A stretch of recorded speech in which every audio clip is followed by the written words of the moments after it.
3 signs na scammer ang isang tao, and don't ignore this for your safety. Ito yung pinakadelikadong scammer. Marunong munang magmukhang mabait. Marunong magpa-feel na safe ka, na special ka, na pwede mo silang pagkatiwalaan agad.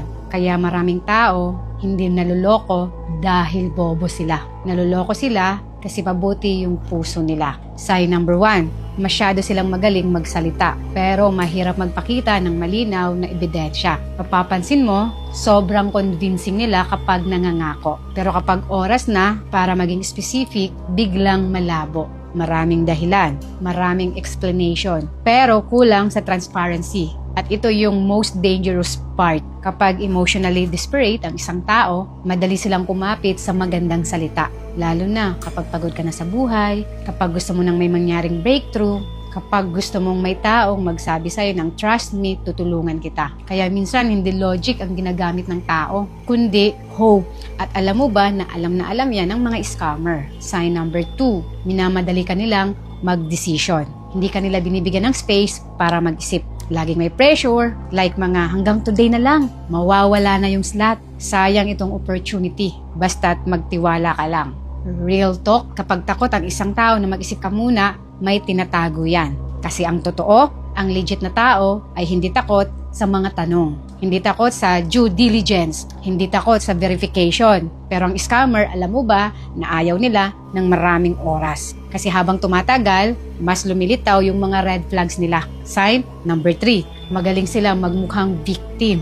At ito yung hindi napapansin ng karamihan. Kapag nahuli sila, bigla silang magiging kawawa. May dramatic story, may dahilan, may emotional na manipulation. At dahil mabait kang tao, ikaw pa yung magigilty. Ganito yung psychology niyan. Kapag hindi ka nila makontrol, gamit yung excitement, kokontrolin ka nila, gamit yung paawa effect. At maraming mabubuting tao ang natatarget nito. Hindi dahil sa tanga sila, kundi ayaw nilang makasakit ng damdamin ng ibang tao. Minsan, ang totoo talagang dahilan kung bakit paulit-ulit kang naluloko, hindi dahil kulang ka sa talino, kundi dahil gusto mong maniwala na may shortcut sa problema, shortcut sa success, shortcut sa trust. Dahil kapag emotionally tired ka na, bumababa ang standards mo. Kaya importante na hindi lang dapat mabait ang heart mo, kundi marunong din mag-protect ng sarili mo. Kasi hindi lahat ng magaling magsalita at mahinhin magsalita ay mabuti.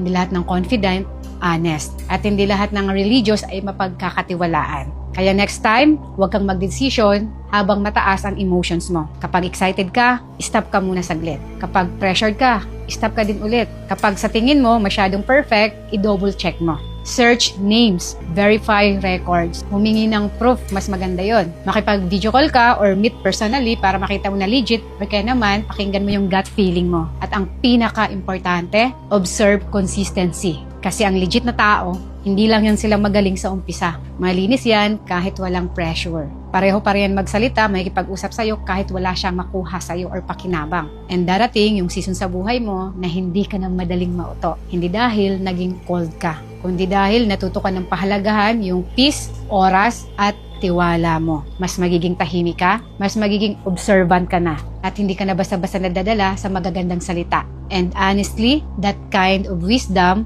saves lives. Minsan, ang pinakamahal na nawawala sa scam, hindi pera, kundi yung ability na magtiwala ka ulit. Ano yung unang red flag na na-ignore mo noon, na sana pinakinggan mo agad? Comment down below. Andito lang ako kung gusto mo pang matuto.